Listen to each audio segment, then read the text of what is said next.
ಜಂಟಿ ಅಧಿವೇಶನ 3 ದಿನ ವಿಸ್ತರಣೆ ಮಾಡಲಾಗಿದೆ. ಬಿಎಸಿ ಸಭೆಯಲ್ಲಿ 3 ದಿನ ಸದನ ವಿಸ್ತರಣೆಗೆ ನಿರ್ಧಾರ ಮಾಡಲಾಗಿದೆ. ಈ ಮೊದಲು ಜಂಟಿ ಅಧಿವೇಶನದ ಕೊನೆಯ ದಿನ ಜನವರಿ 31ಕ್ಕೆ ನಿಗದಿಯಾಗಿತ್ತು. ಆದರೆ ಜನವರಿ 31 ಶನಿವಾರ ಇರೋದ್ರಿಂದ ಅಂದು ಸದನ ನಡೆಸಲು ಬೇಡ ಅಂತ ನಿರ್ಧರಿಸಿದ್ದು, ಅದರ ಬದಲಾಗಿ ಮುಂದಿನ ಸೋಮವಾರ, ಮಂಗಳವಾರ, ಬುಧವಾರ ಸದನ ನಡೆಸಲು ನಿರ್ಧರಿಸಲಾಗಿದೆ.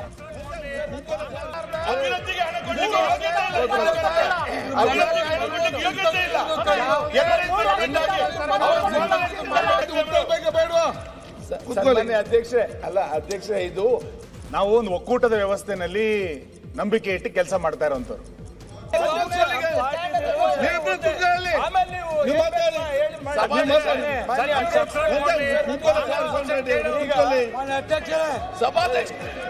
Sir, Shyam Prakash Patel. Sir, you can't dictate terms to the government. ಪ್ರಶ್ನೆ ಇರೋದು ಸಚಿವ ಕೆಜೆ ಜಾರ್ಜ್ ರಾಜೀನಾಮೆ ವಿಚಾರದ ಬಗ್ಗೆ ಮಾತನಾಡಿದ ಸಿಎಂ ಸಿದ್ದರಾಮಯ್ಯ, ಜಾರ್ಜ್ ಉತ್ತರ ಕೊಟ್ಟಿದ್ದಾರಲ್ಲಪ್ಪ, ಜಾರ್ಜ್ ರಾಜೀನಾಮೆ ಕೊಟ್ಟಿಲ್ಲ, ಇದೆಲ್ಲ ಸುಳ್ಳು ಆರೋಪ ಅಷ್ಟೇ ಅಂತ ಹೇಳಿದ್ದಾರೆ. ಸುಳ್ಳು ಆರೋಪ. ಜಾರ್ಜ್ ರಾಜೀನಾಮೆ ಕೊಟ್ಟಿಲ್ಲ, ಯಾರು ಉತ್ತರ ಕೊಟ್ಟವರಲ್ಲಪ್ಪ. ಸುಳ್ಳು ಆರೋಪ. ಜಾರ್ಜ್ ರಾಜೀನಾಮೆ ಕೊಟ್ಟಿಲ್ಲ.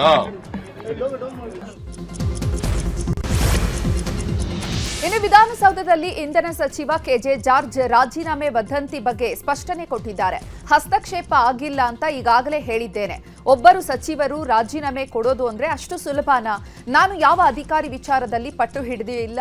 ಯತೀಂದ್ರ ಅವರದ್ದು ನಮ್ಮ ಇಲಾಖೆಯಲ್ಲಿ ಯಾವುದೇ ಹಸ್ತಕ್ಷೇಪ ಇಲ್ಲ. ಪಂಕಜ್ ಕುಮಾರ್ ಪಾಂಡೆ ವಿಚಾರ ಎಲ್ಲವೂ ಕೂಡ ಸೃಷ್ಟಿ ಅಷ್ಟೇ ಅಂದಿದ್ದಾರೆ. ಮಿನಿಸ್ಟರ್ ರಾಜೀನಾಮೆ ಕೊಡೋದು ಸುಲಭನಾ? ಕೊಡ್ತಾರಾ? ಕೊಡ್ಬೇಕಾದ್ರೆ ಬಂದ್ಬಿಟ್ಟು ಹೇಳ್ತೀವಿ ನಿಮಗೆ. ನೋಡಿ, ನೀವು ಸುಮ್ಮನೆ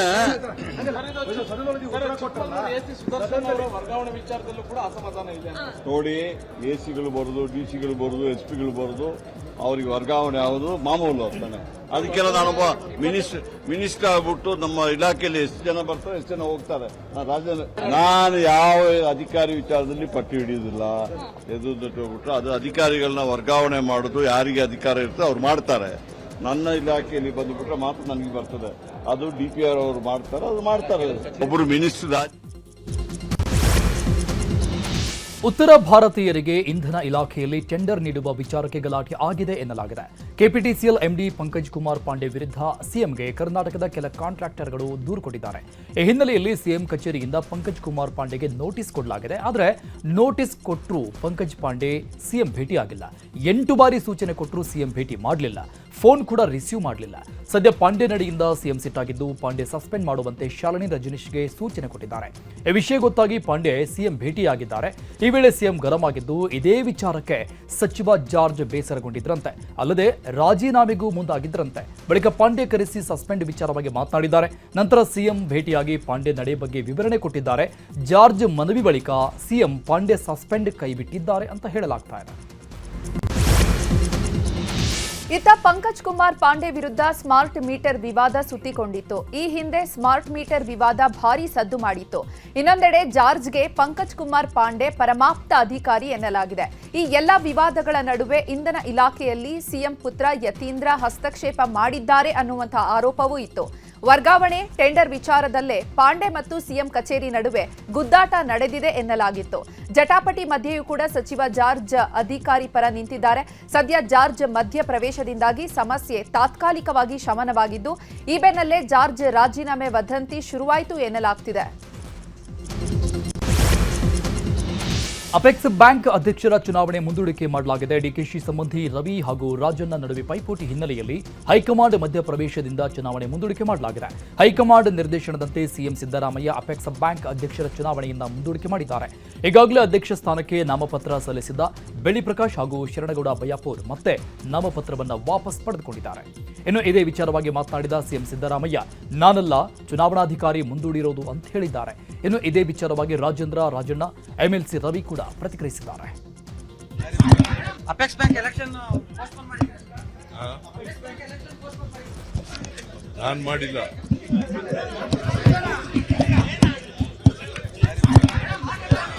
ರಿಟರ್ನಿಂಗ್ ಆಫೀಸರ್ ಮಾಡಿರೋದು ನಾನಲ್ಲ, ನಾನು ಮಾಡಿಲ್ಲ. ರಾಜಣ್ಣವರು ಅಧ್ಯಕ್ಷಕ್ಕೆ ಆಕಾಂಕ್ಷಿ ಇರೋದು ನಿಜ. ಇನ್ನು 2 ತಿಂಗಳಲ್ದಿರ ಇನ್ನು 6 ತಿಂಗಳಾದ್ರೂ ಅವರೇ ಅಧ್ಯಕ್ಷಕ್ಕೆ ಆಕಾಂಕ್ಷಿ ಇದ್ದೇ ಇರ್ತಾರೆ. ಅದರಲ್ಲೇ 2 ಮಾತಿದೆ.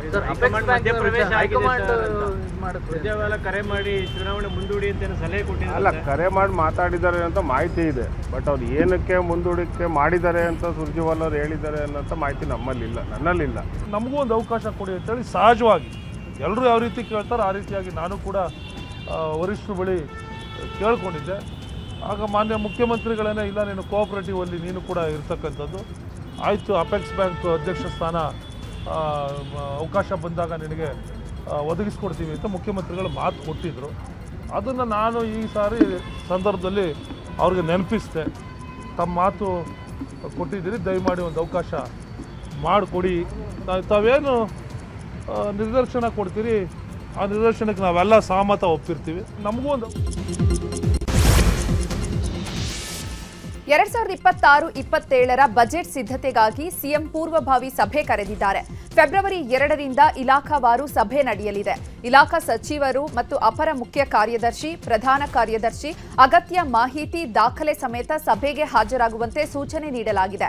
ಪ್ರತಿದಿನ 10ರಿಂದ 12 ಇಲಾಖೆಗಳ ಅಧಿಕಾರಿಗಳ ಜೊತೆ ಚರ್ಚೆ ನಡೆಯಲಿದ್ದು, ಶಕ್ತಿ ಭವನದಲ್ಲಿ 5 ದಿನ ಸಭೆ ನಡೆಯಲಿದೆ. ವಿಧಾನಸಭೆ ಕಲಾಪದಲ್ಲಿ ಬಳ್ಳಾರಿ ಬ್ಯಾನರ್ ಗಲಾಟೆ ಬಗ್ಗೆ ಪ್ರಸ್ತಾಪ ಮಾಡಲಾಗಿದೆ. ಸುನಿಲ್ ಕುಮಾರ್ ಸದನದಲ್ಲಿ ಮಾತನಾಡಿದ್ದು, ಬಳ್ಳಾರಿ ಬ್ಯಾನರ್ ಗಲಾಟೆ ಪ್ರಕರಣ ಡಿವೈಎಸ್ಪಿ ವರ್ಗಾವಣೆಗೊಳಿಸಿ ಮತ್ತೆ ಅವರನ್ನೇ ಕೂರಿಸಿದ್ದಾರೆ. ಬಳ್ಳಾರಿ ಘಟನೆಯಲ್ಲಿ ಎಷ್ಟು ಜನರನ್ನ ಬಂಧಿಸಿದ್ದೀರಿ? ಕಾಂಗ್ರೆಸ್ನವರಿಗೆ ಒಂದು ಕಾನೂನು, ಜನಸಾಮಾನ್ಯರಿಗೆ ಒಂದು ಕಾನೂನು. ಗೃಹ ಇಲಾಖೆಯಲ್ಲಿ ಬರೀ ಟೋಪಿ ಬದಲಾಗಿಲ್ಲ, ಪೊಲೀಸರ ಮನಸ್ಥಿತಿಯೂ ಬದಲಾಗಿದೆ ಅಂತ ಹೇಳಿದ್ದಾರೆ. ಇದೇ ವೇಳೆ ಮಧ್ಯಪ್ರವೇಶ ಮಾಡಿದ ಅಶೋಕ್, ವಾಲ್ಮೀಕಿ ಕಾರ್ಯಕ್ರಮ ಇಲ್ಲದಿದ್ರೆ ಬಳ್ಳಾರಿಯನ್ನೇ ಭಸ್ಮ ಮಾಡ್ತಿದ್ದೆ ಅಂತ ಭರತ್ ರೆಡ್ಡಿ ಹೇಳ್ತಾರೆ. ಅವರು ಮಾತಾಡಿರೋ ಆಡಿಯೋದ ಪೆನ್ ಡ್ರೈವ್ ಇಲ್ಲಿದೆ ಅಂತ ಸದನಕ್ಕೆ ಪ್ರದರ್ಶನ ಮಾಡಿದ್ರು. 2 ಬಾರಿ ಒಬ್ಬ ಶಾಸಕ ನನಗೆ ರಕ್ಷಣೆ ಕೊಡಬೇಕು, ಗುಂಡಲ್ಲಿ ನನಗೆ ಹತ್ಯೆ ಮಾಡ್ಲಿಕ್ಕೆ ಬಂದಿದ್ದಾರೆ ಅಂತ ಕೇಳಿದಾಗ ಇಲ್ಲಿಯ ಒಬ್ಬ ಮಂತ್ರಿ ಜನಾರ್ದನ್ ರೆಡ್ಡಿಯವರಿಗೆ ರಕ್ಷಣೆ ಬೇಕಾಗಿದ್ರೆ ಅಮೆರಿಕಕ್ಕೆ ಹೋಗಿ, ಇರಾಕಿಗೆ ಹೋಗಿ, ಇರಾನಿಗೆ ಹೋಗ್ಬೇಕು ಅಂತ ಹೇಳ್ತಾರೆ ಅಂತಂದ್ರೆ ರಾಜ್ಯದಲ್ಲಿ ವ್ಯವಸ್ಥೆ ಇದೆ ಅಂತ ಅನ್ಸುತ್ತಾ? ಒಬ್ಬ ಶಾಸಕನಿಗೆ ರಕ್ಷಣೆಗೆ ಅಮೆರಿಕಕ್ಕೆ ಹೋಗಿ ರಕ್ಷಣೆ ತಗೊಳ್ಳಿ ಅಂತೇಳಿ ಒಬ್ಬ ಜವಾಬ್ದಾರಿಯುತವಾದಂತ ಮಂತ್ರಿ ಹೇಳ್ತಾರೆ ಅಂತಂದ್ರೆ ಈ ಸರ್ಕಾರದಲ್ಲಿ ಕಾನೂನೇನಿಲ್ಲೇನು? ಯಾರಿಗೆ ಕೇಳೋರಿಲ್ಲ ಏನಾಗಾರೆ? ಒಂದು ಘಟನೆ ನಡೆದ ಕಾಂಗ್ರೆಸ್ ಕಾರ್ಯಕರ್ತ ಮೃತಪಟ್ಟಾಗ 2 ಬಾರಿ ಪೋಸ್ಟ್ ಮಾರ್ಟಮ್ ಆಗುತ್ತೆ. ಅದ್ರ ಬಗ್ಗೆ ಜನಾರ್ದನ್ ರೆಡ್ಡಿ ಅವರು ಅದ್ರ ಬಗ್ಗೆ 16 ಬಾರಿ ಬೇರೆ ಬೇರೆ ರೀತಿಯಾದಂತ ಹೇಳಿಕೆಗಳನ್ನು ಕೊಟ್ಟುಕೊಂಡು ಒಬ್ಬ ಗೃಹಲಕ್ಷ್ಮಿ ಆಯಿತು, ಈಗ ಅನ್ನಭಾಗ್ಯದ ಹಣ ಬಾಕಿ ವಿಚಾರದ ಬಗ್ಗೆ ವಿಧಾನಸಭೆಯಲ್ಲಿ ಶಾಸಕ ಮಹೇಶ್ ತೆಂಗಿನಕಾಯಿ ಪ್ರಸ್ತಾಪ ಮಾಡಿದ್ದಾರೆ. ಈ ಸರ್ಕಾರ 2025 ಜನವರಿ ತಿಂಗಳ ಅಕ್ಕಿ ಮತ್ತು ಹಣ ಫಲಾನುಭವಿಗಳಿಗೆ ಜಮೆ ಮಾಡಿಲ್ಲ ಅಂತ ಆರೋಪಿಸಿದ್ದಾರೆ. 1.27 ಕೋಟಿ ಪಡಿತದಾರರಿಗೆ 657 ಕೋಟಿ ಹಣ ಬಾಕಿ ಉಳಿಸಿಕೊಂಡಿದೆ. 1 ವರ್ಷವಾದ್ರೂ ಹಣ ಜಮೆ ಆಗಿಲ್ಲ ಅಂತ ಸರ್ಕಾರವನ್ನ ಪ್ರಶ್ನೆ ಮಾಡಿದ್ದಾರೆ. ಇದಕ್ಕೆ ಉತ್ತರಿಸಿದ ಮುನಿಯಪ್ಪ, ನಮ್ಮ ಕಡೆಯಿಂದ ವ್ಯತ್ಯಾಸ ಆಗಿಲ್ಲ, ಜನವರಿ ತಿಂಗಳನ್ನದ್ದು ಕೊಡಲು ಅವಕಾಶ ಆಗಲಿಲ್ಲ, ಕೇಂದ್ರ ಸರ್ಕಾರ ಸಕಾಲಕ್ಕೆ ಅಕ್ಕಿ ಕೊಡಲಿಲ್ಲ, ಹಾಗಾಗಿ ಕೊಟ್ಟಿಲ್ಲ ಅಂತ ಮುನಿಯಪ್ಪ ಉತ್ತರಿಸಿದ್ದಾರೆ. ಸಚಿವರು ಹೇಳ್ತಾ ಇದಾರೆ, ನಾನು ಸ್ಪಷ್ಟವಾಗಿ ಕೇಳಕತ್ತೀನಿ, ಜನವರಿ 2025 ಹಣವನ್ನು ಹಾಕ್ತಿರೋ ಅಕ್ಕಿ ಕೊಡ್ತಿರೋ ಯಾವ್ದಾರ ಸ್ಪಷ್ಟೀಕರಣ ಕೊಡ್ರಿ. ಹಣ ಸ್ಪಷ್ಟವಾಗಿ ಹೇಳಿದ್ದಾರೆ ಅವರು. ಅವಕಾಶ ಆಗಲಿಲ್ಲ, ಕೇಂದ್ರ ಸರ್ಕಾರ ಆದೇಶನ ಪಾಲನೆ ಮಾಡಬೇಕಾಯ್ತು, ಕೊಡಕ್ಕೆ ಅವಕಾಶ ಆಗಿಲ್ಲ. ಆದೇಶ ಪಾಲನೆ ಮಾಡಿ ಅಕ್ಕಿ ಅವ್ರು ಕೊಟ್ಟ ತಕ್ಷಣ ಅಕ್ಕಿಯನ್ನು ಕೊಟ್ಟಿದ್ದೇವೆ. ಅಂದ್ರೆ 2025 ಜನವರಿದು ದುಡ್ಡು ಹಾಕಿಲ್ಲ, ಅಕ್ಕಿನೂ ಕೊಟ್ಟಿಲ್ಲ. ಅದು ಸ್ಪಷ್ಟೀಕರಣ ಸರ್ಕಾರದ ಕಡೆಯಿಂದ ಹೇಳಿದ್ರಲ್ಲ, ಇಲ್ಲ ಅಂತ ಹೇಳಿ ಅಲ್ಲ, ಅದ 2 ಕೋಟಿ ಅಂತ ಸ್ಪಷ್ಟೀಕರಣ ಆಯ್ತು ಅವ್ರ ಕಡೆಯಿಂದ. ಹೌದು, ಅಂದ್ರೆ 1,27,00,000 ಜನರಿಗೆ ಏನು ಕೊಡ್ಲಿಲ್ಲ, ಅನ್ನಭಾಗ್ಯದ ಅಕ್ಕಿಯನ್ನು ಕೊಡುವಂತ ಸರ್ಕಾರ ಕಡೆ ಆಗ್ಲಿಲ್ಲ. ಆ 1 ತಿಂಗಳಲ್ಲಿ ಸರ್ಕಾರ ಕೊಡ್ಲಿಲ್ಲ ಸಕಾಲಕ್ಕೆ, ನಾವು ಅಕ್ಕಿ ಕೊಡೋದು ಅಲ್ಲ ಸರ್, ಅಕ್ಕಿ ಕೊಡ್ಲಿಲ್ಲ ನೀವು 170 ರೂಪಾಯಿದಂಗೆ ಹಾಕ್ಬೋದಾಗಿತ್ತಲ್ಲ, ಏನ್ ಸಮಸ್ಯೆ ಸರ್ಕಾರಕ್ಕೆ? ಆದೇಶ ಕೊಟ್ರೆ ಏನು ಅಲ್ಲಲ್ಲ, ಜನವರಿ ಒಳಗೆ ಅಲ್ಲಲ್ಲ, ಅರ್ಥ ಮಾಡ್ಕೊಳ್ಳಿ. ಅವ್ರ ಆದೇಶ ಕೊಟ್ಟ ಮೇಲೆ ನಾವು ಅಕ್ಕಿ ಕೊಡಕ್ಕೆ ರೆಡಿ ಇದ್ರು ಕೂಡ ತಗೊಳ್ತಾ ಇಲ್ಲ, ಕೊಡ್ತಾ ಇಲ್ಲ ಅಂತ ಆಗ್ತದೆ. ಅದು ಅವಕಾಶ ಆಗಬಾರ್ದು ಅಂತ ಅವ್ರ ಆದೇಶ ಪಾಲನೆ ಮಾಡಿದ್ವಿ. ಹೆಂಗ ಗೃಹಲಕ್ಷ್ಮಿ ಇನ್ನೊಂದು ಮತ್ತೊಂದು ಏನ್ ಮಾಡ್ತೀವಿ ಅಂದ್ರೆ ರಾಜ್ಯದ ಜನರಿಗೆ ಅಕ್ಕಿ ಕೇಂದ್ರ ಸರ್ಕಾರ ಹೆಚ್ಚು ಕಮ್ಮಿ ಕರೆಸ್ಪಾಂಡ್ ಹೆಚ್ಚು ಕಮ್ಮಿ ಒಪ್ಪಿದ್ದಾರೆ. ಪ್ರಶ್ನೆಗೆ ಉತ್ತರ ಸಿಕ್ಕಿದೆ. ಚರ್ಚೆ ಇನ್ನೊಂದು ದಿವಸ ನಿಮ್ಮ ಚರ್ಚೆ ಮಾಡಿಸೋದನ್ನೆಲ್ಲ ಇಟ್ಕೊಂಡು ಚರ್ಚೆ ಮಾಡಿ ನೀವು. ಸರ್ಕಾರಿ ನೌಕರರಿಗೆ ಖಾದಿ ಬಟ್ಟೆ ಕಡ್ಡಾಯ ಮಾಡಲಾಗಿದೆ ಎಂದು ಸರ್ಕಾರದ ಮುಖ್ಯ ಕಾರ್ಯದರ್ಶಿ ಶಾಲಿನಿ ರಜನೀಶ್ ನೇತೃತ್ವದಲ್ಲಿ ನಡೆದ ಸಭೆಯಲ್ಲಿ ತೀರ್ಮಾನ ಕೈಗೊಳ್ಳಲಾಗಿದೆ. ಪ್ರತಿ ತಿಂಗಳ ಮೊದಲ ಶನಿವಾರ ಖಾದಿ ಬಟ್ಟೆ ಕಡ್ಡಾಯಕ್ಕೆ ನಿರ್ಧರಿಸಲಾಗಿದೆ. ಸರ್ಕಾರಿ ಸ್ವಾಮ್ಯದ ಖಾದಿ ಗ್ರಾಮೋದ್ಯೋಗ ಮಳಿಗೆಗಳಲ್ಲಿಯೇ ಖಾದಿ ಬಟ್ಟೆ ಖರೀದಿಸಬೇಕು. ಇನ್ನು ಖಾದಿ ಗ್ರಾಮೋದ್ಯೋಗ ಮಂಡಳಿ ಈಗ ನೀಡುತ್ತಾ ಇರುವ ರಿಯಾಯಿತಿಗಿಂತ ಹೆಚ್ಚಿನ 5% ರಿಯಾಯಿತಿ ನೀಡಬೇಕು. ಪುರುಷ ನೌಕರರು ಖಾದಿ ಬಟ್ಟೆಯ ಪ್ಯಾಂಟ್, ಶರ್ಟ್, ಓವರ್ ಕೋಟ್ ಧರಿಸಬೇಕು. ಇನ್ನು ಮಹಿಳೆಯರು ಸಿಲ್ಕ್ ಸೀರೆ, ಚೂಡಿದಾರ ಬಳಕೆಗೆ ಸೂಚನೆ ಕೊಟ್ಟಿದ್ದು ಏಪ್ರಿಲ್ 24ರಂದು ಸರ್ಕಾರ ಇದಕ್ಕೆ ಚಾಲನೆ ಕೊಡಲಿದೆ. ರಾಜ್ಯ ಸರ್ಕಾರದ ವಿರುದ್ಧ ರಾಜ್ಯ ಗುತ್ತಿಗೆದಾರರ ಸಂಘ ಸಿಡಿದೆದ್ದಿದೆ. ಚಾಮರಾಜಪೇಟೆ ಕಚೇರಿಯಲ್ಲಿ ಸುದ್ದಿಗೋಷ್ಠಿ ನಡೆಸಿ ಮಾತನಾಡಿದ ರಾಜ್ಯ ಗುತ್ತಿಗೆದಾರರ ಸಂಘದ ಅಧ್ಯಕ್ಷ ಆರ್ ಮಂಜುನಾಥ್, ರಾಜ್ಯ ಸರ್ಕಾರದಿಂದ 37,370 ಕೋಟಿ ಹಣ ಬಾಕಿ ಬರಬೇಕಿದೆ. ಈ ಬಗ್ಗೆ ಸಿಎಂ ಸಿದ್ದರಾಮಯ್ಯ ಮುಖ್ಯ ಕಾರ್ಯದರ್ಶಿಗೆ 100 ಪುಟಗಳ ಪತ್ರವನ್ನ ಬರೆದಿದ್ದೇವೆ. ಈ ಸರ್ಕಾರದಲ್ಲೂ ಕೂಡ ಪರ್ಸೆಂಟೇಜ್ ಜಾಸ್ತಿ ಆಗಿರೋದು ನಿಜ. ಹಣ ಬಿಡುಗಡೆ ವಿಚಾರದಲ್ಲಿ ಪರ್ಸೆಂಟೇಜ್ ಹೆಚ್ಚಾಗಿದೆ. ಸಚಿವರ ಅನುಕೂಲಕ್ಕೆ ತಕ್ಕಂತೆ ಪ್ಯಾಕೇಜ್ ಟೆಂಡರ್ ಮಾಡ್ತಿದ್ದಾರೆ. ಈ ಬಗ್ಗೆ ರಾಹುಲ್ ಗಾಂಧಿ ಗಮನಕ್ಕೂ ಕೂಡ ತರ್ತೇವೆ. ಸಿಎಂ ಸಭೆಗೆ ಕರೆದು ಮಾತನಾಡದಿದ್ರೆ ಮಾರ್ಚ್ 5ರಿಂದ ಎಲ್ಲ ಇಲಾಖೆಗಳ ಕಾಮಗಾರಿ ಸ್ಥಗಿತ ಮಾಡ್ತೇವೆ. ಅಂದೇ ಯಾವ ಇಲಾಖೆಯಲ್ಲಿ ಎಷ್ಟು ಕಮಿಷನ್ ಇದೆ ಅನ್ನೋದರ ಬಗ್ಗೆ ಮಾಹಿತಿ ಬಹಿರಂಗ ಮಾಡ್ತೇವೆ ಅಂತ ಸರ್ಕಾರಕ್ಕೆ ಎಚ್ಚರಿಕೆ ಕೊಟ್ಟಿದ್ದಾರೆ. ಸರ್ಕಾರಿ ಮಹಿಳಾ ನೌಕರರ ಋತುಚಕ್ರ ರಜೆ ವಿಚಾರ ಸಂಬಂಧಪಟ್ಟಂಗೆ ಶಾಲಾ ಶಿಕ್ಷಣ ಇಲಾಖೆ ಆಯುಕ್ತ ಸುರಳ್ಕರ್ ವಿಕಾಸ್ ಕಿಶೋರ್ ವಿಶೇಷ ಸೂಚನೆ ಕೊಟ್ಟಿದ್ದಾರೆ. ಇಲಾಖೆ ವ್ಯಾಪ್ತಿಯಲ್ಲಿ ಕೆಲಸ ಮಾಡುವ ಮಹಿಳೆಯರಿಗೆ ಋತುಚಕ್ರ ರಜೆ ಪಡೆಯಲು ಷರತ್ತು ಕಡ್ಡಾಯ ಮಾಡಲಾಗಿದೆ. ಹಲವು ಷರತ್ತುಗಳ ಉಲ್ಲೇಖಿಸಿ ಆಯುಕ್ತರು ಸುತ್ತೋಲೆ ಹೊರಡಿಸಿದ್ದಾರೆ. ಮಹಿಳಾ ನೌಕರರು ಆಯಾ ತಿಂಗಳ ಋತುಚಕ್ರ ರಜೆಯನ್ನ ಆಯಾ ತಿಂಗಳಲ್ಲಿಯೇ ಬಳಸಿಕೊಳ್ಳಬೇಕು. ರಜೆ ಪಡೆಯಲು ಯಾವುದೇ ವೈದ್ಯಕೀಯ ಪ್ರಮಾಣ ಪತ್ರದ ಅವಶ್ಯಕತೆ ಇಲ್ಲ ಅನ್ನುವಂಥದ್ದು ಸೇರಿದಂತೆ ಹಲವು ಷರತ್ತುಗಳನ್ನು ವಿಧಿಸಲಾಗಿದೆ. ರಾಜ್ಯದ ಪೊಲೀಸ್ ಸಿಬ್ಬಂದಿಗೆ ಭರ್ಜರಿ ಗಿಫ್ಟ್ ಸಿಕ್ಕಿದೆ. ಪೊಲೀಸ್ ಸಿಬ್ಬಂದಿಯ ಹುಟ್ಟುಹಬ್ಬ ಹಾಗೂ ವಿವಾಹ ವಾರ್ಷಿಕೋತ್ಸವಕ್ಕೆ ಸಾಂದರ್ಭಿಕ ರಜೆ ನೀಡುವಂತೆ ಆದೇಶ ನೀಡಲಾಗಿದೆ. ಡಿಜಿ ಸಲೀಂ ಪೊಲೀಸರಿಗೆ ರಜೆ ನೀಡುವಂತೆ ಆದೇಶಿಸಿದ್ದಾರೆ.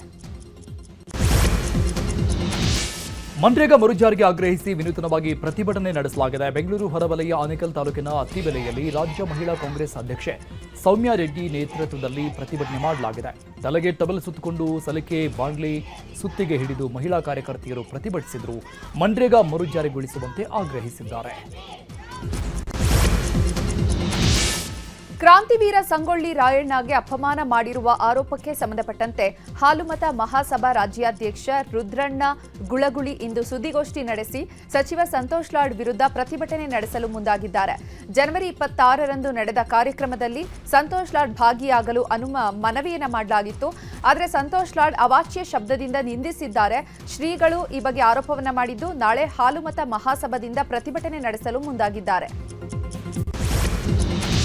ಉತ್ತರ ಕನ್ನಡ ಜಿಲ್ಲೆಯ ಇಡಗುಂಜಿ ಗಣಪತಿ ದೇವಾಲಯದಲ್ಲಿ ಅರ್ಚಕರು ಕಿತ್ತಾಡಿಕೊಂಡಿದ್ದಾರೆ. ಹಣಕಾಸಿನ ವಿಚಾರಕ್ಕೆ ಇಬ್ಬರು ಅರ್ಚಕರು ಗಣೇಶನ ಮುಂದೆಯೇ ಬಡಿದಾಡಿಕೊಂಡಿದ್ದು ತಡವಾಗಿ ಬೆಳಕಿಗೆ ಬಂದಿದೆ. ಇಬ್ಬರು ಅರ್ಚಕರು ಕಿತ್ತಾಡಿಕೊಂಡಿರುವಂತಹ ವಿಡಿಯೋ ಸೋಷಿಯಲ್ ಮೀಡಿಯಾದಲ್ಲಿ ವೈರಲ್ ಆಗಿದೆ. ವಿದ್ಯುತ್ ಕಂಬದ ಮೇಲ್ತಂತಿ ತಗುಲಿ ಕಬ್ಬಿನ ಸೊಪ್ಪು ಸಾಗಿಸ್ತಾ ಇದ್ದ ಟ್ರ್ಯಾಕ್ಟರ್ ಬೆಂಕಿಗಾಹುತಿಯಾಗಿರುವ ಘಟನೆ ಬಾಗಲಕೋಟೆ ಜಿಲ್ಲೆ ಜಮಖಂಡಿ ತಾಲೂಕಿನ ಟಕ್ಕಳಿಕಿಯಲ್ಲಿ ನಡೆದಿದೆ. ವಸಂತ ಚೌಹಾಣ್ ಅನ್ನೋರ ಟ್ರ್ಯಾಕ್ಟರ್ ಸುಟ್ಟು ಭಸ್ಮವಾಗಿದೆ.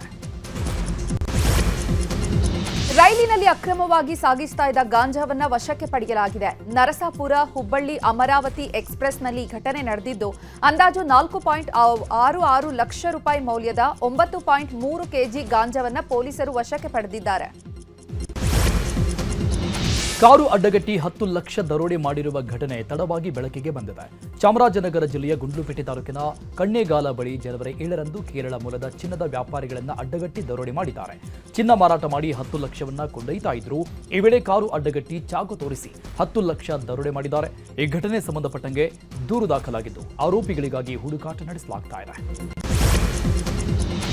ನಗ್ನವಾಗಿ ಬಂದ ಕಾರು ಚಾಲಕ ಯುವತಿಗೆ ಕಿರುಕುಳ ನೀಡಿದ ಆರೋಪದ ಪ್ರಕರಣಕ್ಕೆ ಸಂಬಂಧಪಟ್ಟಂತೆ ಇನ್ಸ್ಟಾಗ್ರಾಂ ಖಾತೆಯಿಂದ ಯುವತಿ ವಿಡಿಯೋ ಡಿಲೀಟ್ ಮಾಡಿದ್ದಾಳೆ.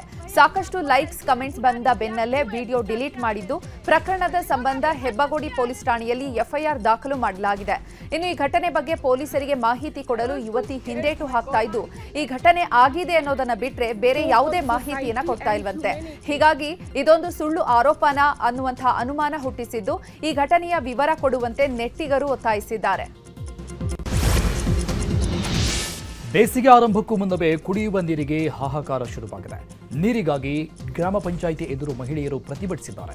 ಯಾದಗಿರಿ ಜಿಲ್ಲೆಯ ಗುರುಮಠಕಲ್ ತಾಲೂಕಿನ ಗಾಜರಕೋಟ್ ಗ್ರಾಮದಲ್ಲಿ ಘಟನೆ ನಡೆದಿದೆ. ಕುಡಿಯುವ ನೀರು ಒದಗಿಸುವಂತೆ ಸಾಕಷ್ಟು ಬಾರಿ ಪಂಚಾಯತ್ ಅಧಿಕಾರಿಗಳ ಗಮನಕ್ಕೆ ತಂದರೂ ಯಾವುದೇ ಪ್ರಯೋಜನವಾಗದೇ ಇರುವುದಕ್ಕೆ ಗ್ರಾಮಸ್ಥರು ಅಧಿಕಾರಿಗಳ ವಿರುದ್ಧ ಪ್ರತಿಭಟನೆ ನಡೆಸಿದ್ದಾರೆ. 6 ವರ್ಷಗಳ ಬಳಿಕ ಚಾಮುಂಡಿ ಬೆಟ್ಟದ ನಂದಿ ರಸ್ತೆಯಲ್ಲಿ ವಾಹನ ಸಂಚಾರಕ್ಕೆ ಅವಕಾಶ ಸಿಕ್ಕಿದೆ. ಮಳೆಯಿಂದಾಗಿ 2021ರಲ್ಲಿ ನವೆಂಬರ್ ತಿಂಗಳಿನಲ್ಲಿ ಮೊದಲ ಬಾರಿ ಕುಸಿತವಾಗಿತ್ತು. ಇದಾದ ಬಳಿಕ ಆಮೆಗತಿಯಲ್ಲಿ ಕಾಮಗಾರಿ ಶುರುವಾಗಿತ್ತು. ಈ ಬಗ್ಗೆ ನ್ಯೂಸ್ 18 ನಿರಂತರ ವರದಿ ಬಿತ್ತರ ಮಾಡಿತ್ತು. ಸದ್ಯ ವರದಿಯ ಬೆನ್ನಲ್ಲೇ ನಂದಿ ರಸ್ತೆಯಲ್ಲಿ ಬಹುತೇಕ ಕಾಮಗಾರಿ ಪೂರ್ಣಗೊಂಡಿದ್ದು ವಾಹನ ಸಂಚಾರಕ್ಕೆ ಅವಕಾಶ ಸಿಕ್ಕಿದೆ. ಸದ್ಯ ನ್ಯೂಸ್ 18 ಕಾರ್ಯಕ್ಕೆ ಸ್ಥಳೀಯರು ಅಭಿನಂದನೆ ಸಲ್ಲಿಸಿದ್ದಾರೆ. ಚಾಮುಂಡಿ ಬೆಟ್ಟ ಸಂಬಂಧಪಟ್ಟಂತೆ ಸುಮಾರು 1 ವರ್ಷದಿಂದ ನ್ಯೂಸ್ 18 ಹೋರಾಟ ಮಾಡಿದೆ. ನಮ್ಗೆ ಗೊತ್ತಿರೋಂಗೆ ಪಾಪ ಆ ರಿಪೋರ್ಟರ್ಗಳು ಕರೆದರೆ ನಾವು ಹೋರಾಟ ಮಾಡಿದ್ದೀವಿ. ಅದರ ಒಂದು ಫಲಶ್ರುತಿ ಇವತ್ತು ರಸ್ತೆ ಕಾಮಗಾರಿ ಆಗ್ತಾ ಇದೆ. ಜೊತೆಗೆ ನ್ಯೂಸ್ 18 ಮತ್ತೊಂದು ನಾನು ಹೇಳೋಕ್ಕೆ ಇಚ್ಛೆಪಡ್ತೀನಿ ಅಂತ ಹೇಳಿದ್ರೆ, ನಿಮ್ಮ ಒಂದು ಹೋರಾಟ ನಿರಂತರವಾಗಿ ಇದ್ದೇ ಇರಲಿ. ಯಾಕೆ ಅಂತ ಹೇಳಿದ್ರೆ ಪ್ರಜಾಪ್ರಭುತ್ವದಲ್ಲಿ ಶಾಸಕಾಂಗ ಕಾರ್ಯಾಂಗ ಮತ್ತು ಯಾವ ರೀತಿ ಇದೆಯೋ ಅದೇ ರೀತಿ ಪತ್ರಿಕಾರಂಗ ಕೂಡ ಒಂದು ಅವಿಭಾಜ್ಯ ಒಂದು ಸಂಸ್ಥೆ ಇದು.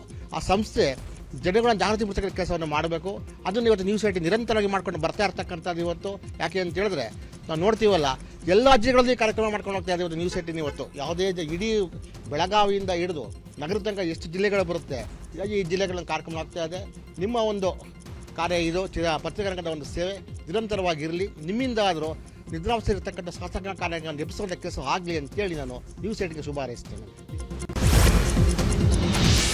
ಬೀದಿ ನಾಯಿಗಳ ಹಾವಳಿ ಕುರಿತು ನಮ್ಮೂರಲ್ಲಿ ನ್ಯೂಸ್ 18 ಕಾರ್ಯಕ್ರಮದಲ್ಲಿ ವರದಿ ಬಿತ್ತರ ಮಾಡಲಾಗಿತ್ತು. ಸದ್ಯ ವರದಿ ಬೆನ್ನಲ್ಲೇ ಎಚ್ಚೆತ್ತ ಅಧಿಕಾರಿಗಳು ಬೀದಿ ನಾಯಿಗಳ ಕಾರ್ಯಾಚರಣೆಗೆ ಮುಂದಾಗಿದ್ದಾರೆ. ಚಿಕ್ಕನಲ್ಲಿಗವಾಡ ಗ್ರಾಮ ಪಂಚಾಯಿತಿ ಹಾಗೂ ಪಾಲಿಕೆಯಿಂದ ಕಾರ್ಯಾಚರಣೆ ಶುರುವಾಗಿದ್ದು ಈವರೆಗೆ 17 ಬೀದಿ ನಾಯಿಗಳ ಕಾರ್ಯಾಚರಣೆ ಮಾಡಲಾಗಿದೆ. ನಾಯಿಗಳಿಗೆ ಇದೆಯಾ ಅಥವಾ ಇಲ್ಲವಾ ಎಂಬುದರ ಬಗ್ಗೆ ಪರೀಕ್ಷೆ ನಡೆಸಲಾಗ್ತಾ ಇದೆ. ಈ ಕುರಿತು ಪಿಡಿಒ ಅನಿತಾ ಪಾಟೀಲ್ ಮಾಹಿತಿ ಕೊಟ್ಟಿದ್ದು, ಇದು ನ್ಯೂಸ್ 18 ಕಾರ್ಯಕ್ಕೆ ಸ್ಥಳೀಯರು ಧನ್ಯವಾದ ತಿಳಿಸಿದ್ದಾರೆ. ಅಂದಾಜು ಎರಡೂ ಕಡೆ ಈಗ 16ರಿಂದ 17 ನಾಯಿಗಳನ್ನು ಅವ್ರು ಆಲ್ರೆಡಿ ಹಿಡ್ದಾರೆ. ಕಂಟಿನ್ಯೂ ಐತ್ರಿ ಕೆಲಸ ಇನ್ನೂ ಮಾಡತ್ತಾರ ಅವರು. ಮತ್ತು ಸಾಕು ನಾಯಿಗಳು ಏನು ಅವ್ರವ್ರ ಮನೆಯೊಳಗೆ ಇರುತ್ತವಲ್ಲ ಅವ್ರಿಗೂ ಹೇಳಾಗೈತ್ರಿ.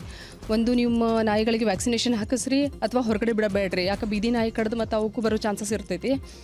ಮತ್ತು ಅದು ನಿನ್ನೆ ಏನು ಸತ್ತ ನಾಯಿನ ಅದಕ್ಕೂ ಟೆಸ್ಟಿಗೆ ತೊಗೊಂಡು ಹೋಗಿದ್ದಾರೆ ರೀ. ಅದನ್ನು ಟೆಸ್ಟಿಗೆ ತೊಗೊಂಡು ಹೋಗಿ ವೆದರ್ ರೇಬಿಸ್ ಐತೋ ಇಲ್ಲೋ ಅಂತ ಚೆಕ್ ಮಾಡೋಕ್ಕೂ ಅದನ್ನು ಕರ್ಕೊಂಡು ಹೋಗಿದ್ದಾರೆ. ಎಷ್ಟೋ 9 ಮೆಂಬರ್ಸ್ ಅಂದರೆ 9 ಜನಗಳನ್ನು ಕಚ್ಚಿದಿಂದ ಸೂಲ್ ಹಾಸ್ಪಿಟ್ಲಕ್ಕೆ ಎಲ್ಲರೂ ಅಡ್ಮಿಟ್ ಆಗಿದ್ದಾರೆ. ಮತ್ತು ಸಿಬ್ಬಂದಿ ವರ್ಗ ಬಂದು ಎಲ್ಲರನ್ನೂ ವಿಚಾರಿಸಿ ನಾಯಿಗಳನ್ನು ಹಿಡಿದು ಹಾಕ್ತಾ ಇದ್ದಾರೆ. ಮತ್ತು ನ್ಯೂಸ್ 18 ಭಾಳ ನಮಗೆ ಅನುಕೂಲ ಆಗಿದೆ, ಭಾಳ ಹೆಲ್ಪ್ ಆಗಿದೆ. ನ್ಯೂಸ್ 18ಗೆ ತುಂಬ ಧನ್ಯವಾದಗಳು. ಇಷ್ಟೆಲ್ಲ ಮುಂಚೆ ಇದಕ್ಕಿಂತ ಮುಂಚೆ ಆಗಬೇಕಾಗಿತ್ತು. ಸ್ವಲ್ಪ ಲೇಟ್ ಆಗಿದ್ದರಿಂದ ಎಲ್ಲ ಏರಿಯಾ ವೈಸ್ನಾಗೂ ನಾಯಿಗಳು ಜಾಸ್ತಿ ಆಗಿದ್ದರಿಂದ ಪಬ್ಲಿಕ್ಕಿಗೆ ತೊಂದರೆ ಆಗ್ತಾ ಇದೆ. ಉನ್ನತ ಶಿಕ್ಷಣ ಸಂಸ್ಥೆಗಳಲ್ಲಿ ಜಾತಿ ಆಧಾರಿತ ತಾರತಮ್ಯಗಳನ್ನು ಎದುರಿಸಲು ಯುಜಿಸಿ 2012ರ ಹಳೆ ನಿಯಮವನ್ನು ಬದಲಾಯಿಸಿ ಕಠಿಣ ನಿಯಮಗಳನ್ನು ಜಾರಿಗೆ ತಂದಿತ್ತು. ಜನವರಿ 15ರಂದು ಉನ್ನತ ಶಿಕ್ಷಣ ಸಂಸ್ಥೆಗಳಲ್ಲಿ ಸಮಾನತೆಯನ್ನು ಉತ್ತೇಜಿಸುವ ನಿಯಮಗಳನ್ನು ಜಾರಿಗೆ ತಂದಿತ್ತು. ಇದೀಗ ಯುಜಿಸಿ ಜಾರಿಗೆ ತಂದ ಹೊಸ ನಿಯಮಕ್ಕೆ ಭಾರಿ ವಿರೋಧ ವ್ಯಕ್ತವಾಗಿದ್ದು, ನೂತನ ನಿಯಮದಲ್ಲಿ ಕೆಲವು ಆಕ್ಷೇಪಾರ್ಹ ಅಂಶಗಳಿವೆ ಅಂತ ಕೆಲವು ಸಂಘಟನೆಗಳು ಸುಪ್ರೀಂ ಕೋರ್ಟ್ ಮೆಟ್ಟಿಲೇರಿತ್ತು. ಇಂದು ಸುಪ್ರೀಂ ಕೋರ್ಟ್ನಲ್ಲಿ ವಿಚಾರಣೆ ನಡೆದಿದ್ದು 2026ರ ನಿಯಮಕ್ಕೆ ತಡೆಯಾಜ್ಞೆಯನ್ನು ನೀಡಿದೆ. ಮತ್ತು ಚೀಫ್ ಜಸ್ಟಿಸ್ ಸೂರ್ಯಕಾಂತ್ ಮತ್ತು ಜೈಮಾಲಾ ಬಾಗ್ಚಿ ಅವರಿದ್ದಂತಹ ದ್ವಿಸದಸ್ಯ ಪೀಠ ವಿಚಾರಣೆ ನಡೆಸಿದ್ದು, ನೂತನ ನಿಯಮದಲ್ಲಿ ಕೆಲವು ಆಕ್ಷೇಪಾರ್ಹ ಅಂಶಗಳಿದೆ. ಈ ನಿಯಮದಿಂದಾಗಿ ಕಾಲೇಜುಗಳಲ್ಲಿ ಜಾತಿ ತಾರತಮ್ಯ ಹೆಚ್ಚಾಗಬಹುದು. ಕೋರ್ಟ್ ಮಧ್ಯ ಪ್ರವೇಶಿಸದೆ ಹೋದರೆ ಸಮಾಜದಲ್ಲಿ ಜಾತಿಗಳ ಮಧ್ಯೆ ಅರಾಜಕತೆ ಹೆಚ್ಚಾಗಬಹುದು ಅಂತ ಪೀಠ ಅಭಿಪ್ರಾಯಪಟ್ಟಿದೆ. ದೆಹಲಿ ಪೊಲೀಸ್ ಇಲಾಖೆಯ 27 ವರ್ಷದ ಸ್ವಾಟ್ ಕಮಾಂಡೋ ಮೇಲೆ ಆಕೆಯ ಪತಿ ಕ್ರೂರವಾಗಿ ಹಲ್ಲೆ ನಡೆಸಿ ಭಾರವಾದ ಡಂಬಲ್ಸ್ನಿಂದ ತಲೆಗೆ ಹೊಡೆದು ಕೊಲೆ ಮಾಡಿದ್ದಾನೆ. ಕಾಜಲ್ ಚೌಧರಿ ಮೃತ ದುರ್ದೈವಿ ಆಗಿದ್ದು, ಜನವರಿ 22ರಂದು ರಕ್ಷಣಾ ಸಚಿವಾಲಯದಲ್ಲಿ ಕ್ಲರ್ಕ್ ಆಗಿದ್ದ ಆಕೆಯ ಪತಿ ಅಂಕುರ್ ಹಣಕಾಸು ವಿಚಾರವಾಗಿ ಹಲ್ಲೆ ನಡೆಸಿ ಕೊಲೆ ಮಾಡಿದ್ದಾನೆ. ಗದಗ ಲಕ್ಕುಂಡಿಯಲ್ಲಿ 12 ದಿನದ ಉತ್ಖನನ ಕಾರ್ಯ ನಡೀತಾ ಇದೆ. ಉತ್ಖನನದ ವೇಳೆ 3 ಹೆಡೆಯ ನಾಗರಕಲ್ಲು ಪತ್ತೆಯಾಗಿದೆ. ಕೋಟೆ ವೀರಭದ್ರೇಶ್ವರ ದೇವಸ್ಥಾನದ ಆವರಣದಲ್ಲಿ ಪತ್ತೆಯಾಗಿದ್ದು, ಪ್ರತಿನಿತ್ಯ ಒಂದಿಲ್ಲೊಂದು ಪ್ರಾಚ್ಯಾವಶೇಷ ಗೋಚರವಾಗ್ತಾ ಇರೋದು ಈಗ ಭಾರಿ ಕುತೂಹಲಕ್ಕೆ ಕಾರಣವಾಗಿದೆ. ಇನ್ನು ನಾಗರಕಲ್ಲು ಸಿಕ್ಕಿರುವ ಕುರಿತು ಲಕ್ಕುಂಡಿಯ ಪ್ರವಾಸಿ ಮಿತ್ರ ಆಲಪ್ಪ ತುಳಸಿಮನಿ ಹಾಗೂ ಲಕ್ಕುಂಡಿ ಅಭಿವೃದ್ಧಿ ಆಯುಕ್ತ ಶರಣು ಗೋಗೇರಿ ಪ್ರತಿಕ್ರಿಯೆ ಕೊಟ್ಟಿದ್ದಾರೆ. ಬೆಂಗಳೂರು ದಕ್ಷಿಣ ಜಿಲ್ಲೆಯ ಕನಕಪುರದಲ್ಲಿ 2ನೇ ದಿನದ ಕನಕೋತ್ಸವ ಸಮಾರಂಭ ಅದ್ದೂರಿಯಾಗಿ ನಡೆದಿದೆ. ಮಾಜಿ ಸಂಸದ ಡಿಕೆ ಸುರೇಶ್ ನೇತೃತ್ವದಲ್ಲಿ ಸಮಾರಂಭ ನಡೆಯುತ್ತಿದ್ದು ಇವತ್ತು ಚಿತ್ರಕಲಾ ಸ್ಪರ್ಧೆ, ಕುಸ್ತಿ, ಚಿತ್ರ ಬಿಡಿಸುವಂತಹ ಸ್ಪರ್ಧೆ ಆಯೋಜನೆ ಮಾಡಲಾಗಿತ್ತು. ಕಲಾವಿದರೊಬ್ಬರು ಡಿಕೆ ಸುರೇಶ್ ಅವರ ಚಿತ್ರವನ್ನು ಬಿಡಿಸಿದ್ದು ಸಾವಿರಾರು ಮಕ್ಕಳ ಜೊತೆಗೆ ಡಿಕೆ ಸುರೇಶ್ ಮಾತುಕತೆ ನಡೆಸಿದ್ದಾರೆ. ಕಾರ್ಮಿಕ ಮುಖಂಡ ಅನಂತ ಸುಬ್ಬರಾವ್ ನಿಧನ ಹಿನ್ನೆಲೆಯಲ್ಲಿ ಮಲ್ಲೇಶ್ವರಂ ಘಾಟಿ ಭವನದಲ್ಲಿ ಅಂತಿಮ ದರ್ಶನಕ್ಕೆ ಅವಕಾಶ ನೀಡಲಾಗಿದೆ. ರಾಜ್ಯದ ವಿವಿಧ ಭಾಗಗಳಿಂದ ಅಂತಿಮ ದರ್ಶನ ಪಡೆಯೋಕೆ ಜನ ಆಗಮಿಸ್ತಾ ಇದ್ದು ಅಂತಿಮ ದರ್ಶನವನ್ನು ಪಡೆದುಕೊಳ್ತಾ ಇದ್ದಾರೆ. ಅನಂತ ಸುಬ್ಬರಾವ್ಗೆ 3 ಸುತ್ತು ಕುಶಲತೋಪು ಸಿಡಿಸಿ ಪೊಲೀಸರು ಗೌರವ ಸಲ್ಲಿಸಿದರು. ಇದಾದ ಬಳಿಕ ನಿಮಾನ್ಸ್ಗೆ ಕುಟುಂಬಸ್ಥರು ದೇಹ ದಾನ ಮಾಡಿದ್ದಾರೆ. ರಾಜ್ಬಿ ಶೆಟ್ಟಿ ಅಭಿನಯದ ರಕ್ಕಸಪುರದೋಳ್ ಚಿತ್ರಕ್ಕೆ ಕಿಚ್ಚ ಸುದೀಪ್ ಸಾಥ್ ಕೊಟ್ಟಿದ್ದಾರೆ. ರಕ್ಕಸಪುರದೋಳ್ ಚಿತ್ರದ ಟ್ರೇಲರ್ ಅನ್ನು ಸುದೀಪ್ ಲಾಂಚ್ ಮಾಡಿದ್ದಾರೆ. ಬಳಿಕ ಮಾತನಾಡಿದ ಸುದೀಪ್, ನಾನು ರವಿವರ್ಮ ಇಂಡಸ್ಟ್ರಿಗೆ ಒಟ್ಟಿಗೆ ಬಂದಿದ್ದು ನನ್ನನ್ನು ಮಾಸ್ ಹೀರೋ ಆಗಿ ತೋರಿಸಿದಂತಹ ಪಾಲು ರವಿಗೂ ಸಲ್ಲುತ್ತದೆ. ಜೋಗಿ ಪ್ರೇಮ್ ಕತೆ ಹೇಳುವಾಗ ಬಿಲ್ಡಪ್ ಜಾಸ್ತಿ ಇರುತ್ತೆ. ಮೊನ್ನೆ ಕ್ರಿಕೆಟ್ ಫೀಲ್ಡ್ನಲ್ಲಿ ನಾನು ಬೈದ ಬೈಗುಳಕ್ಕೂ Prem inspiration. Raj B Shetty cinema title ಹೇಳೋದಕ್ಕೆ ಆಗಲ್ವೋ, ಆ ಸಿನಿಮಾ ಎಲ್ಲ ಸೂಪರ್ ಹಿಟ್ ಆಗುತ್ತೆ ಎಂದಿದ್ದಾರೆ. ಬೆಂಗಳೂರಿನ ಹೋಟೆಲ್ ಲಲಿತ್ ಅಶೋಕ್ನಲ್ಲಿ ಸುಲಕ್ಷ್ಮಿ ಸಿಲ್ಕ್ಸ್ ವತಿಯಿಂದ ಸೀರೆ ಉತ್ಸವ ನಡೆಸಲಾಗಿದೆ. ಆಕರ್ಷಕವಾದ ಸೀರೆಗಳು ಅತ್ಯಂತ ಕಡಿಮೆ ದರದಲ್ಲಿ ಮಾರಾಟ ಮಾಡಲಾಗ್ತಾ ಇದೆ. 10,000ಕ್ಕೂ ಅಧಿಕ ಆಕರ್ಷಕ ವಿನ್ಯಾಸದ ಸೀರೆ, 1,000ಕ್ಕೂ ಅಧಿಕ ಅಪರೂಪದ ವೈವಿಧ್ಯಗಳಿದ್ದು ಸೀರೆ ಕೊಳ್ಳುವವರಿಗೆ ಚಿನ್ನ ಗೆಲ್ಲುವ ಅವಕಾಶವೂ ಕಲ್ಪಿಸಲಾಗಿದೆ. ಸೀರೆ ಉತ್ಸವದಲ್ಲಿ ಲಕ್ಕಿ ಡ್ರಾ ಕೂಡ ಇದ್ದು ಮೊದಲನೇ ಬಹುಮಾನ ಬಂದವರಿಗೆ 10 ಗ್ರಾಂ ಚಿನ್ನ ಸಿಗುತ್ತೆ. ಇನ್ನು 2ನೇ ಬಹುಮಾನವಾಗಿ 10 ಮೈಸೂರು ಸಿಲ್ಕ್ ಸ್ಯಾರಿ ಸಿಗುತ್ತೆ. ಇನ್ನು 3ನೇ ಬಹುಮಾನ ಗೆದ್ದವರಿಗೆ 5 ಮೈಸೂರು ಸಿಲ್ಕ್ ಸ್ಯಾರಿ ಸಿಗಲಿದೆ. ಲಕ್ಷ್ಮಿ ಸಿಲ್ಕ್ಸ್ ಅಂದರೆ ನಮ್ಮದು ಒಂದು ಒಳ್ಳೆ ಮ್ಯಾನುಫ್ಯಾಕ್ಚರಿಂಗ್ ಯೂನಿಟ್ ಇದೆ. Pure crepe Mysuru silk sari, ಹಾಗೆ ಸುಲಕ್ಷ್ಮಿ ಅವರು ಸೀರೆ ಉತ್ಸವ ಅಂತ ಆರ್ಗನೈಸ್ ಮಾಡಿದ್ದೀವಿ. ತುಂಬ ಅದ್ಭುತವಾಗಿ ನಡೀತಾ ಇದೆ. ಈ ಸೀರೆ ಉತ್ಸವದ ಮೇಯ್ನ್ ಇಂಟೆನ್ಷನ್ ಏನು ಅಂದರೆ ಲೋಯೆಸ್ಟ್ ಪ್ರೈಸಲ್ಲಿನೇ ಸಿಗಲಿ, ತುಂಬ ರೀಸನಬಲ್ ಆಗಿ ಕಸ್ಟಮರ್ಗೆ ಸಿಗಲಿ ಅಂತಲೇ ನಾವು ಮಾಡ್ತಾ ಇರೋದು. ಯಾಕಂದರೆ ಅಪ್ಕಮಿಂಗ್ ಫೆಸ್ಟಿವಲ್ ಸೀಸನ್ ಬರ್ತಾ ಇದೆ, ವೆಡ್ಡಿಂಗ್ ಸೀಸನ್ ಬರ್ತಾ ಇದೆ, ಹಾಗೆ ಅತಿ ಕಡಿಮೆ ದರದಲ್ಲಿ ಕಸ್ಟಮರ್ಗೆ ಸಿಗಲಿ ಅಂತ ಮಾಡ್ತಾ ಇದ್ದೀವಿ. ಹಾಗೆ ಈ ಸೀರೆ ಉತ್ಸವದಲ್ಲಿ 50,000 ಸ್ಯಾರೀಸ್ ಇಟ್ಟಿದ್ದೀವಿ, 10,000 ಡಿಸೈನ್ಸ್ ಇದೆ, ಹಾಗೆ 1000 ವೆರೈಟೀಸ್ನ ಈ ಸಲ ಸೀರೆ ಉತ್ಸವದಲ್ಲಿ ನಾವು ಡಿಸ್ಪ್ಲೇ ಮಾಡಿದ್ದೀವಿ.